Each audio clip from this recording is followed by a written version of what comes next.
I'm your host here for a weekly show where we're going to bring you live local bands out of the 716 area. We're going to be showcasing them. We're going to have them come on here, play a couple songs. We're going to interview them. We're also going to have some spotlights of the week where we're going to have different bands show some videos on here, whether it's a lyric video or an actual music video or even a live footage of you guys playing. What I need you to do is send me some of your info so I can get you on the show at the draw716@gmail.com. Send me some of your stuff. We'll get you on here. We'll expose everybody to what you got going on. We'll be having some promotions, release dates, anything like that you got. Send it to me at the draw716@gmail.com, and we'll get you on here. Like tonight, we have Mike Kelm, singer for Reggie Childs. He's going to be playing a few songs for us tonight. It's going to be great. We'll sit down and ask him a few questions as well. But another band we're going to have on at a later date is a band called Dark Eyes 55. They're out of Lockport, New York. Really, really talented dudes. They're a three-piece with a distinct sound. They got a little funk, a little heaviness to them. A lot of passion and really good stuff. So take a listen.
Dark Eyes 55. Yep, out of Lockport, but they play shows, Rochester, Buffalo, all over the place. Really, really solid sound, those guys. Another band we're going to have on as well is, we go by the Kerosene Letter. It's actually a one-man band. He's a very talented musician who's been a drummer in a ton of bands. But right now he's doing his own thing, recording his own guitar, vocals, drums, really good stuff. Kerosene Letter, take a listen. My hopes have grown too dim. Those thoughts come creeping in, gasping for air. It seems way too thin. Too scared to close my eyes. I need to run and hide away from this place, but trapped inside my mind.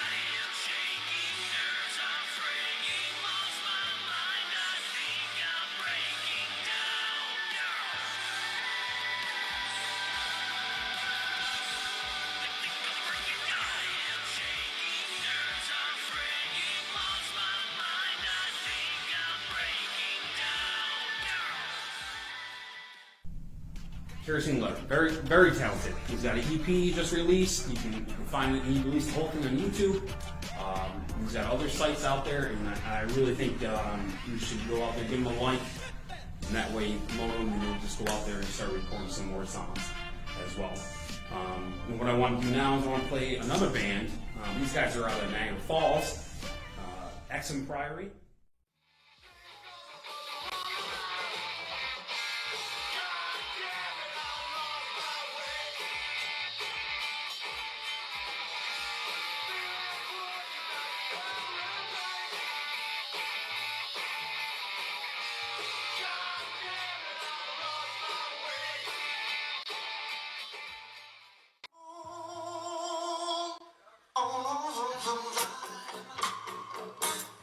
If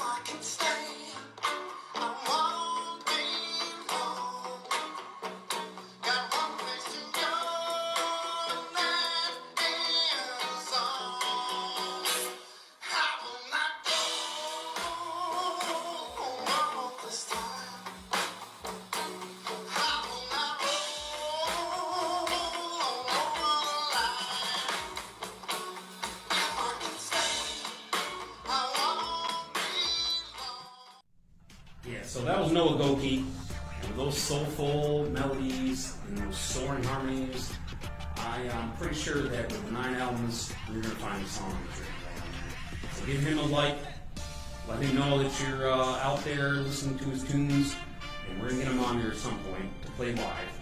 And what I would like you to do is send me some of your information. That way I can get you on here, that way I can get you promoted, plan a song, we can get a video out here for you. Just send any information you got on your band to the draw 716 at gmail.com. Very soon. Send it to me, and we'll get you on. I swear. The whole point of this is to spread the word of music and get it into people's ears and promote your stuff. We're going to keep doing it, and we're going to get you on here to play at some point. Just like I said, we got Mike coming up tonight. Mike Kelm. He's going to be playing a few songs, and I think it's time for him to rip it. Let's go, Mike. All right, this song is called Lifeboat.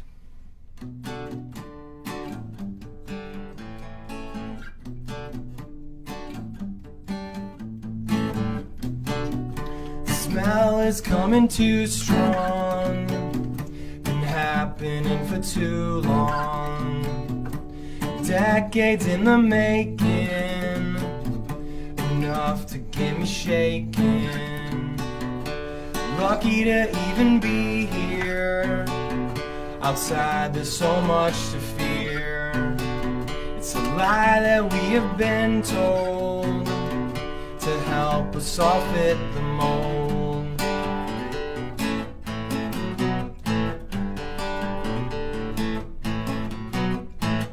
Maybe if I had time today, I would ask you,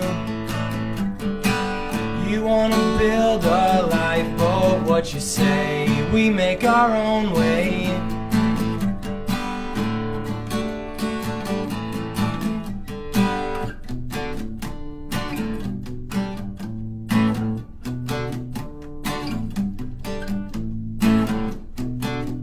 The line I'm grinding all day makes me think, have we lost our way?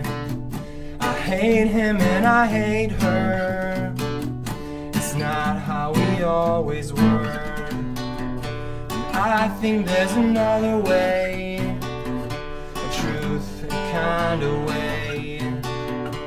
Friends don't make you laugh or raise. Sit back and enjoy the pace.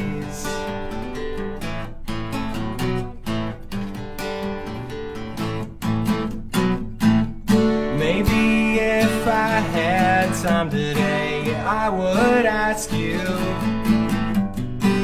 you wanna build a lifeboat, what you say? We make our own way. We'll make our own way.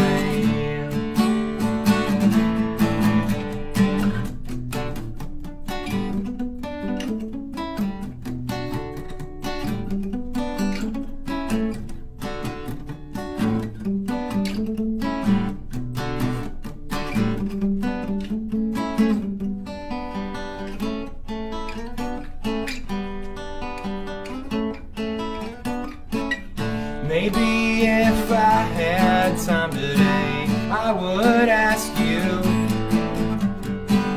you wanna build a lifeboat, what you say? We make our own way. We'll make our own way. We'll make our own way. We'll make our own way.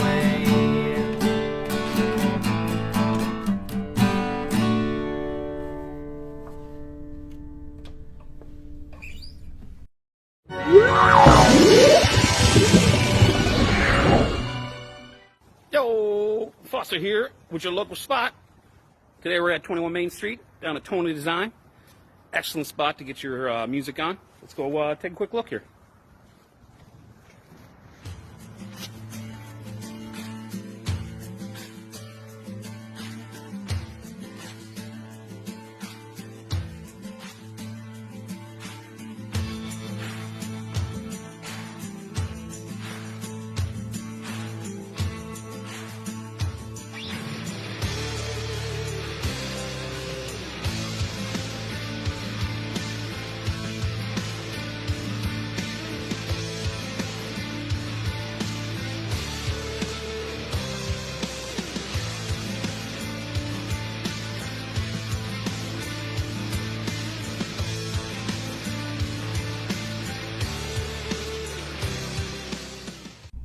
All right, well, that was Mike Kelm hitting us up with one of his originals. Awesome stuff. Awesome stuff, Mike. I appreciate you being here. Thanks so much. Thanks for having me. Buffalo. Thanks for having me. Yeah, absolutely. So let's kind of get right into the interview here. What made you start playing music? I got into punk rock at a young age. That really was the first introduction to loving music, I guess I would say. When I was in my when I was young, I was listening to Nirvana, Nevermind, Green Day, Basket Case, Offspring, Smash, like these records from the 90s, I grew up in the 90s basically. Right. Listening to all that kind of punk stuff, pop punk stuff, and then Blink-182 when I became, like my sisters basically introduced me to that older 90s stuff, and then in the 2000s I was listening to a lot of pop punk, Blink-182. Yeah. And I just fell in love with the energy of punk music, really. I went to a show when I was in 9th grade at Showplace Theater, saw MXPX live. I don't know if you guys know MXPX. It's like some skate punk from the 90s. Oh, yeah.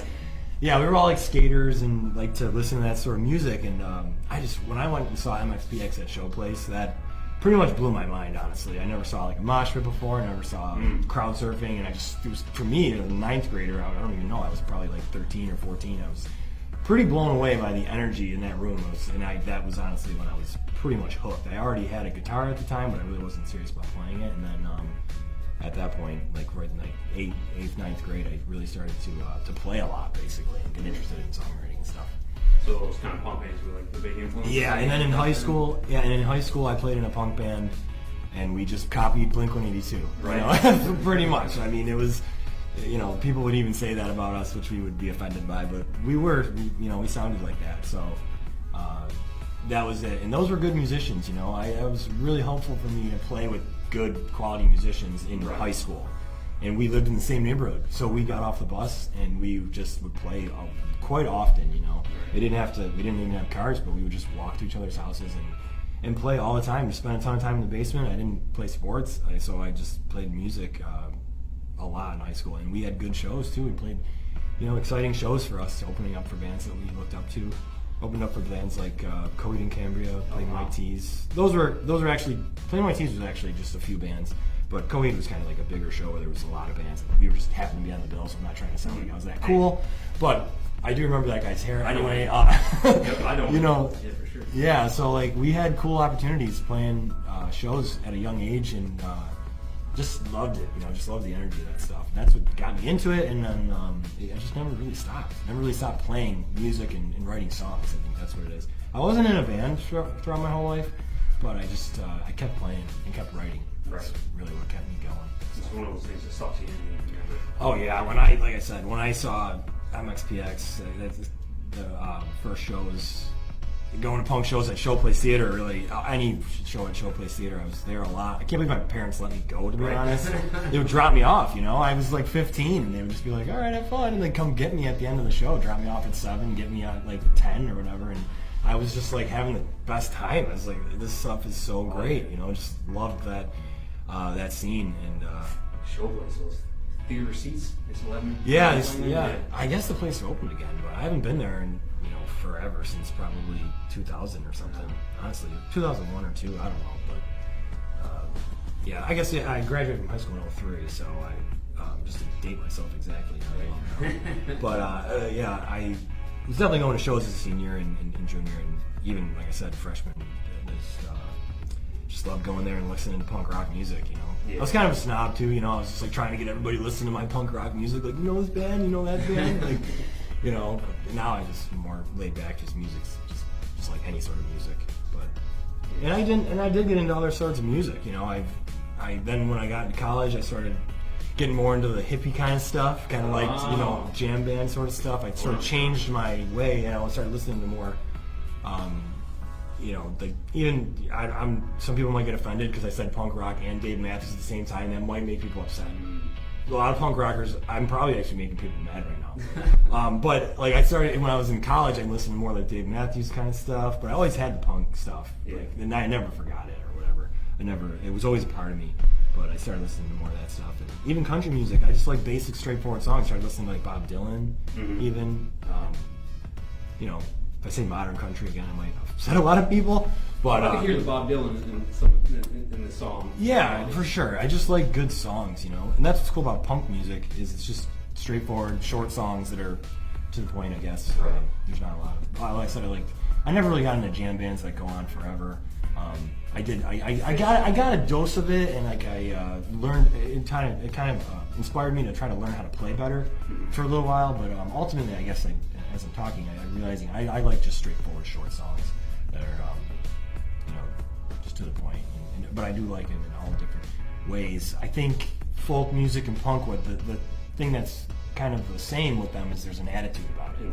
There's something about like old Dylan songs, and it's not punk rock or anything, but it just has an attitude, has an edge to it, and I'm attracted to that sort of edge, I guess. Yeah, I think at that time he was probably pushing some boundaries. So I think for sure. It kind of would be punk rock maybe for this 70s maybe.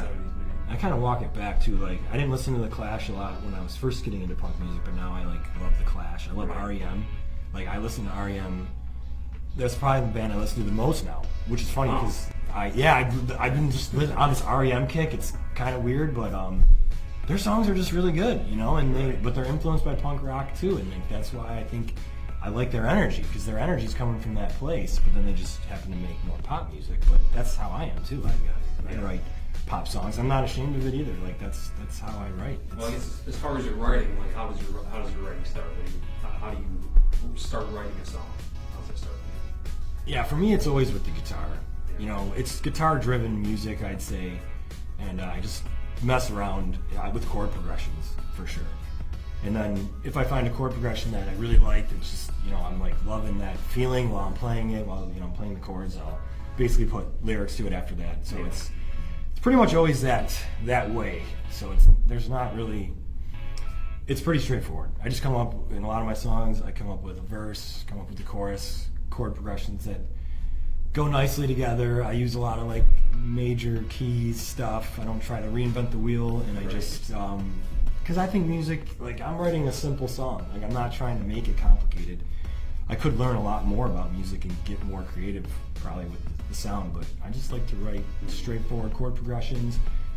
And I guess the REM influenced like a lot of arpeggio stuff. I like to pick out the chords with a little bit. That's how I add the uniqueness to it instead of just playing them all like the same way. I try to like pick out the chords, and then I just put lyrics on the top at the end.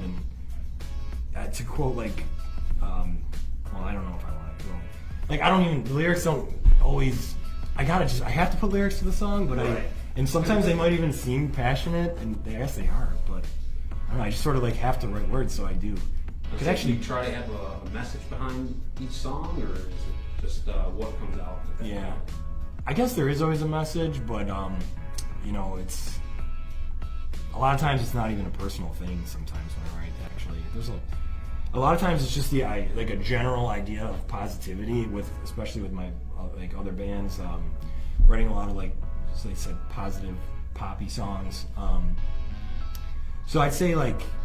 The theme is kind of my music is trying to be uplifting, I guess. Right. Like I don't really write melancholy songs. Even the sound of it isn't really melancholy, nor is like the lyrics. So I kind of just try to think of like positive lyrics. Like I hope. There's something the world needs right now. Yeah. Yeah, it's true. Yeah, just there's a lot of negativity out there for sure. So I try to definitely. And it's like you acknowledge it though. People get sometimes offended by that. They're like. The world is tough though, so don't be so cupcakey and like, don't be so fluffy. And it's like, well, it's not saying that the world is easy. It's just I'd rather look at it from like a positive perspective. Right. That's all. So I guess I just a lot of my themes are kind of the same in the songs, just like trying to push on and do your best kind of stuff. Yeah, but I always the lyrics. I've never felt like I was a great lyricist. I just have to write them. So I guess some of the times it does. I have to like the lyrics though to keep them. So I just keep writing until I get something that I like, and then I just go from there. And songs though, pretty much, I write them pretty much. They're kind of done. Like it doesn't really take too much evolution. If the song doesn't come off good like right away, it's probably not going to be very good for me. You spend too much time on it. Yeah, I might spend a little more time on lyrics over days, just thinking about like a line, like a tweak here and there. But the meat and potatoes are kind of like there from the start. Right. It's a pretty fast process for me, I'd say, if it's a good song. Well, I guess, where do you see your music? Is it something that you are trying to make, not necessarily a living out of it, but something you see carrying on in the future? Like something you want to get out of it? Yeah. Well, like I said before, I mean, I've been playing since I was in 9th grade and I never stopped. So I feel like I've already kind of like, succeeded in the sense just because I keep playing. And I have very little expectation as to what it's going to be, but I know that I don't want to stop playing. So maybe it's just like a safety net for me to say like, oh, I'm not going to be successful. But it's just, I don't really need it to be successful. Right. I have, talking to you before this, I'm a family man. I have just this position in my life. I can't dedicate everything to music. I can't get out and tour and do stuff like that. So, and obviously nobody can with COVID. It's really ruined the entertainment industry. So that's where I see myself, is just writing songs, and the songs just sort of take me where I end up. And that's what I love to hear. Because people who are into it just to be famous, just to get themselves heard, I think they're not writing music for the right reason. Yeah. The way I kind of look at it. Yeah, I would definitely agree. And yeah, if you just, you do have to try really hard. It's not to say like, if you just write the songs, like everything will fall into place, because there's definitely a lot of work that goes into like getting yourself gigs and like all that stuff. And I really do miss playing live though. I love, that being said, like I said I don't care about success. I hope you understand. I'm not, thinking it's going to be a career, but I do just love playing shows. So if I just can play a few shows, well, I'd like to play like once a month. It's just like a perfect kind of pace for me, like once or twice a month per out. And I do like playing live. It's certain it's release fun. you get out of it, absolutely. Yeah, for sure. And I think I never realized that until this COVID situation, I even said to people, like, I actually even said, like, I don't understand why people, like, it's almost like heavy talk when people are like, oh, it's like such an amazing release. I was always like, I don't know, it's fun. But honestly, I was always kind of confused, like, when musicians would say that. I'm like, it's fun, but, like, is it, like, that therapeutic? But now that I don't have it, I do see it more. That there is, like, we just really like to interact. Interacting with people is necessary, and playing music is, like, a really cool way to interact with people, because you're not even talking to them. You're just playing a song and showing them something that you created and seeing if they get into it or not. It feels. Yeah, it's really, it's an amazing way to communicate that I think I was almost like not acknowledging for a long time. I always had the drive to like keep doing it and stuff, but I would never have even said it to anyone, like what you just said. To be honest, I would never say like, this is just an amazing release that I have to get out. I wouldn't have said that, but you know what? That's what COVID, at least the one thing we could get out of it maybe is like realigning our thought process on stuff, and just like making, actually I kind of need this in my life. I really have missed music, which why you reaching out and saying you wanted me to play a few songs for you. I was like, that's awesome. Like it gave me like a task, which I do need. I like when I have a show on the horizon, which if you're playing out, like I said, like I was playing out with my band like twice a month. You're right. I always had a show coming up, so I always was like motivated to play and keep going. And you reaching out to me did the same thing. So whatever it is, whatever the job is, I kind of need that push actually to like go at this point. Well, I know I'm never gonna stop playing though. I'm not saying like I'll never stop. I pick up the guitar every day, even if it's just for a few minutes. Well, what do you see next happening for yourself? Once COVID's done, I see getting back with my band Reggie Childs and playing with those guys. I haven't played with them at all, but we're still really good friends, and we just have a really good foundation of friendship that goes into our band, and we really like each other. I played a bunch of shows with you guys actually. Yeah. You can see it. You guys are always nice. Good crew to hang around, that's for sure. Yeah. We love playing with you guys too, and that's what I see doing. Is playing with them. I know I played some solo songs today, but that's just like I said, I never stopped writing music, so I always have that stuff. But you ever plan on recording those, or not really a solo thing? Yeah, I never really planned on doing that because it's tough to. I don't like the idea of playing for like 2 hours or playing long sets solo. Like I'm not going to play covers all night like solo. That's just not like something I would want to do. But maybe playing solo, like shorter set songs and stuff. But I like playing with a band. Yeah, Yeah. I do. I love hearing the bass and drums and the loud. Like, I love rock and roll, as I said. Like, punk rock just blew me away when I was a kid. And I do like acoustic music, but I ultimately just like playing in a band for sure. Yeah. We're definitely going to try to get you guys back on here. The whole band, the Yeah. Red Child. Yeah, A couple that's songs great. off It's Easy. We'll get you guys on there. Sounds good. Let's kind of end with this because I know you played a whole bunch of shows. Like I said, we played together. Can you give me a show fail? Something Show fail? Something that happened at a show that Yeah. hilarious, disgusting. I definitely have a disgusting one.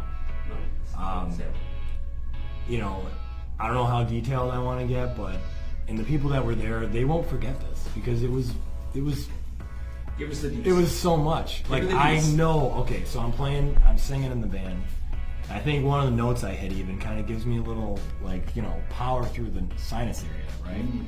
There was a booger on my nose that was significantly, like, not normal kind of like booger where you could just like flick it away. It was like probably alarming people in the front, like, whoa, like, please stop, like, but I couldn't stop because it was mid-song, so I was like, Show must go on. I was like, okay, I knew I had a situation on my hands, but I was like, gotta play the song, and I'm the singer of the band, so I'm like up there, and you're also looking up at me, so it was just a terrible, angles were horrible, everything about it, but what are you gonna do? And after I got done with the song, I instantly went back to my like amp area, and I tried to clear myself up there, just wipe my nose, and then I saw it, dude. I was like, yep, what I thought was true was very true, and Should've good took it- Lord. Should have took it, threw it out like a pig.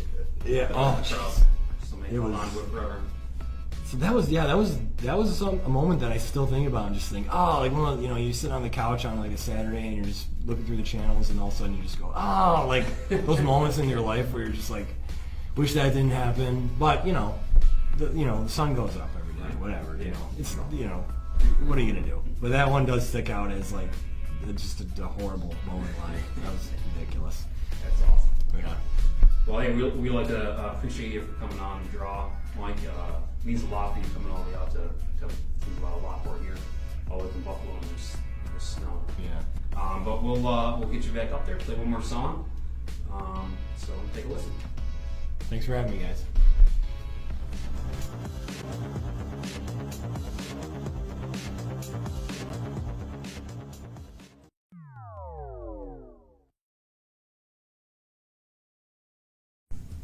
Hey guys, thanks a lot for having me. The song is called The Way.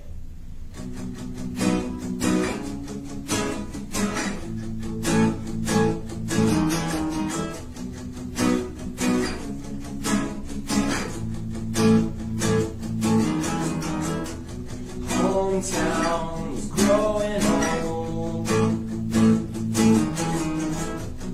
Go see all the things that you need to see. When exposed, you're sure to find clarity. Something that I'm looking for so desperately. But you have to go today. It's so wrong to make you want to stay. But you have to go away today. I'm misinterpreting all the messages sent my way. Could you stay to explain your way?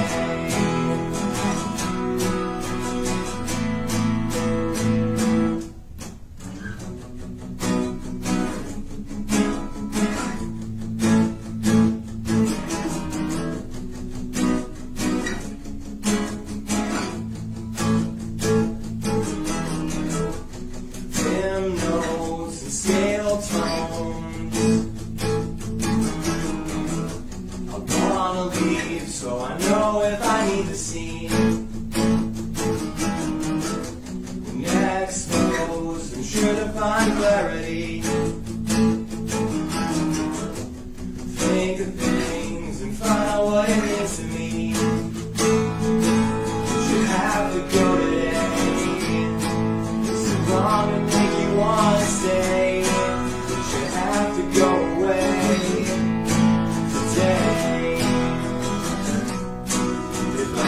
misinterpretate all the messages sent my way.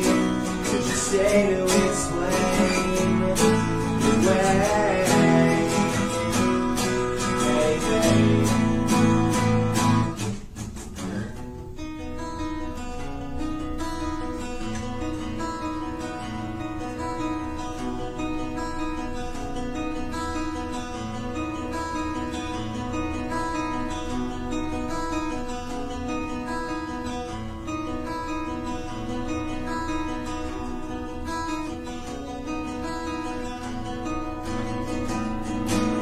You have to go today. Is it wrong to make you want to say that you have to go away today? I misinterpretate all the messages sent my way. Could you say to me?